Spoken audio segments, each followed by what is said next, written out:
ఏంటో మాడవాళ్ళ జీవితాలు ఓపికన్నా లేకపోయినా చేతనైనా కాకపోయినా లేవాలి, పొద్దున్నే పనులన్నీ చేయాలి. ఇంకా తప్పని పనులు కదా ఇవైతే. ఈరోజు మార్నింగ్ నాకైతే లేవాలంటే కళ్ళల్లోకి నీళ్ళు వచ్చినాయి అనమాట.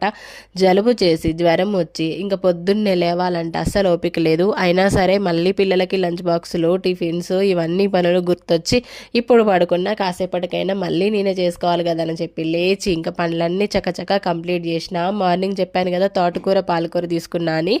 పాలకూర కొంచెం అయితే కట్ చేసి పక్కకు పెట్టిన, ఈవినింగ్ పిల్లలకి చపాతీ చేసిద్దామని. పాలకూర చపాతీ ఇంకా కొంచెం ఏమో టమాటా వేసి వండిన.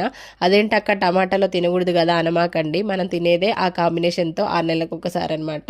ఇంకా తోటకూర అయితే పుల్లగూర చేసిన అనమాట. చాలా బాగుంటుంది తోటకూర పుల్లగూర. మీలో ఎంతమందికి ఇష్టమో కామెంట్ బాక్స్లో కామెంట్ చేయండి. మా ఆయనకు కూడా ఫుల్గా జలుబు చేసింది. కొంచెం స్పైసీగా కారమన్నం చేసి అంటే కారమన్నం తాలింపు చేసి ఇచ్చిన మా ఆయనకైతే. ఇక నేను పనులన్నీ ముగించుకొని అయితే అసలు ఏం చేయాలనో అర్థం కావట్లేదు. వచ్చి ఎండకైతే కూర్చున్నా.